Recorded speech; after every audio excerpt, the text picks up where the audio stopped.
जमात सोइम अस्सलाम वालेकुम।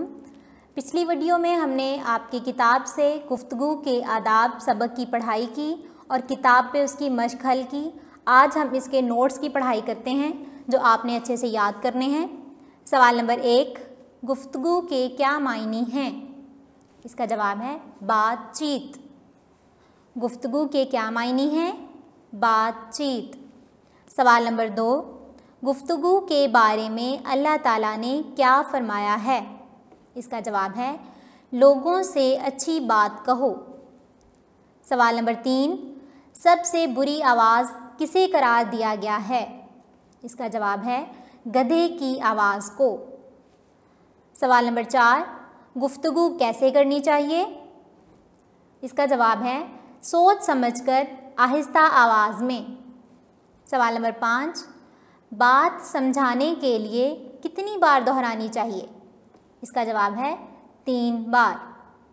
इसके नोट्स के बाद हम इसी सबक गुफ्तगू के आदाब की वर्कशीट जो है उसे हल करते हैं। सवाल नंबर 1, दुरुस्त जवाब पर दुरुस्त का निशान लगाएं।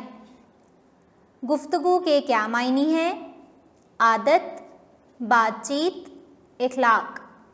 इसका सही जवाब होगा बातचीत। लोगों से बात कहो, अच्छी, बुरी, गलत। इसका जवाब है अच्छी। हजूर पाक सल्लल्लाहु अलैहि वसल्लम का गुफ्तगू का अंदाज़ कैसा था? नरम, बुरा, सख्त। इसका सही जवाब नरम। सबसे बुरी आवाज़ किसे करार दिया गया है? मुर्गी की, कव्वे की, गधे की। इसका सही जवाब गधे की। बातचीत में अल्फाज इस्तेमाल ना करें, अच्छे, बुरे, गलत। इसका सही जवाब है बुरे। इसके बाद खाली जगह पूर करें। गुफ्तगू के मायने बातचीत के हैं। गुफ्तगू के मायने बातचीत के हैं। हजूर अकरम सल्लल्लाहु अलैहि वसल्लम अहम बात 3 बार दोहराते। हमेशा सोच समझकर और ठहर ठहर कर गुफ्तगू करनी चाहिए। आवाज़ों में सबसे बुरी आवाज़ गधे की है। हमें अपने बड़ों से बहस नहीं करनी चाहिए। इसके बाद अगला सवाल है गलत दुरुस्त की निशानदेही करें। हजूर अकरम सल्लल्लाहु अलैहि वसल्लम की गुफ्तगू का अंदाज़ बहुत खूबसूरत था।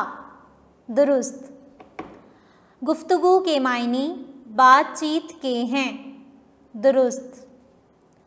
गुफ्तगू हमेशा ठहर ठहर कर करनी चाहिए। दुरुस्त। इसके बाद सबसे बुरी आवाज़ कव्वे की है। गलत। गैर ज़रूरी बहस करनी चाहिए। गलत। कॉलम मिलाएं। गुफ्तगू के मायने, इसको आप मिलाएंगे बातचीत। गुफ्तगू के मायने बातचीत। अपनी आवाज़ पस्त रखो। अपनी आवाज़ पस्त रखो। बुरी आवाज़ गधे की। हजूर सल्लल्लाहु अलैहि वसल्लम कभी भी मज़ाह भी फरमाते। बड़ों से बात आहिस्ता आवाज़ में करें। जमात सोइम, आपने सबक गुफ्तगू के आदाब के नोट्स और वर्कशीट इनको अपनी रफ़ कॉपी के ऊपर लिखना है और इनको अच्छे से याद करना है। अल्लाह हाफ़िज़।